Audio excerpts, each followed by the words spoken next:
Today we're here at Epley Field in Omaha. We brought the Goodyear blimp in here to celebrate Jensen Tire and Auto's 45th anniversary.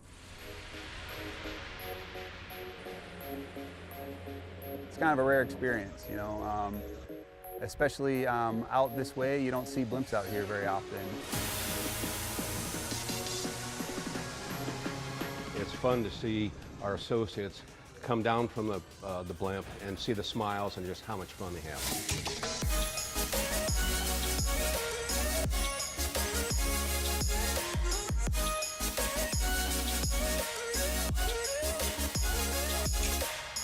It was really nice. It was very, I'll never forget that. So I can chalk it up as one of the really neat experiences of my life. We're out on a Midwest tour right now. It's about 3 weeks long. We'll start and end in Akron, Ohio. And we're just kind of hitting a few key spots around the Midwest, doing a lot of passenger rides, meeting a lot of good folks. I was thrilled to go, thrilled to be part of this.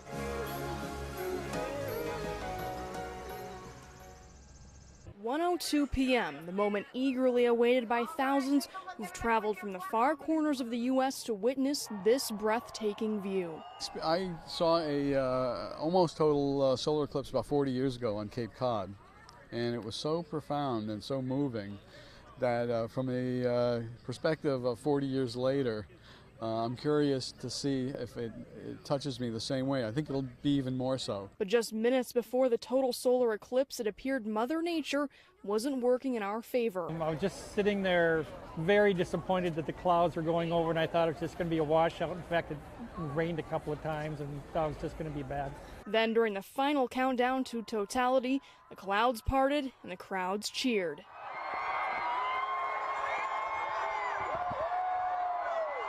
Everything went dark quickly, and then it started to light up, and everybody around me was screaming. It was, I got shivers. Oh, it's incredible. I'll never forget it. Beyond the 2 minutes of totality here at the park, there was music, science demonstrations with NASA, and of course, science with Bill Nye the Science Guy. One word, I would say astronomical. And for the thousands who made the great American road trip to the Cornhusker State, it'll be a day not soon forgotten. And I love it so much that I'm probably going to be spoiled and become a chaser from now on.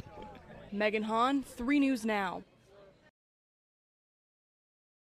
Tumbling temperatures make ideal conditions for ice fishing on bodies of water like Lake Zorinsky. 12 foot deep. But when the thermometer climbs, ice can quickly turn deadly. If somebody didn't have the proper gear on, you get out there, temperatures like this, that water's right around 32 degrees, right on the verge of freezing at the surface, so hypothermia is going to set in really fast.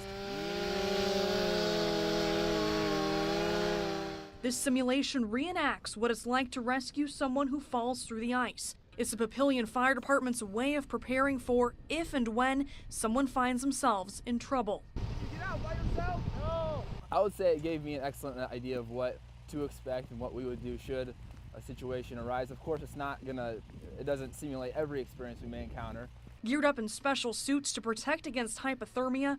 Feeling the water kind of squeeze the suit up against your body and all the air, coming out around your face. These firefighters got hands-on training to make ice rescue maneuvers second nature. It's actually pretty easy to get somebody pulled out, We have the proper training, know the technique to do it, so it works pretty good for us. And if you do fall through the ice. I know it's a stressful situation. Keep as calm as you can and try to listen and follow directions as best you can. It's more difficult if the victim's freaking out and fighting against you. It makes it a more challenging process. Expert advice is not to put your head underwater because you will lose more body heat. Try your best not to panic to conserve energy. Zach Hodgson is working hard this steamy morning, hoping to help Omaha's finest. It'll make their workflow a lot better because at the moment they don't actually even have gun racks for their rifles at the range, so they just have to put them on the ground. It's pretty hot outside. Friend Nick Baszler came out to help.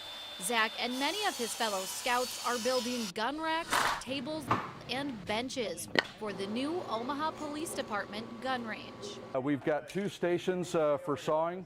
We've got guys that are sawing the 2x4s on the left side here. And on the right side here, we're building or sawing all the table links tabletops to length. I'm deciding to do this because I think it's really good to help the police department, so we have a better area, a safer area for people around us. Not only does it benefit the officers, it's also helping Zach achieve the prestigious rank of Eagle Scout. That's a really important, big deal to do, so I always want to do something that impacts the community in a positive way and something that hopefully everybody will appreciate. So yeah, I think this is a really good project for him to pick. Before all the hard work and sweat even began, Zach had to raise $2,500 for the project. Zach says it's all been worth it. So far, I think it's turned out pretty good. We had a couple issues with the plans, but we've been able to work them out and actually make the tables a little bit stronger than they were.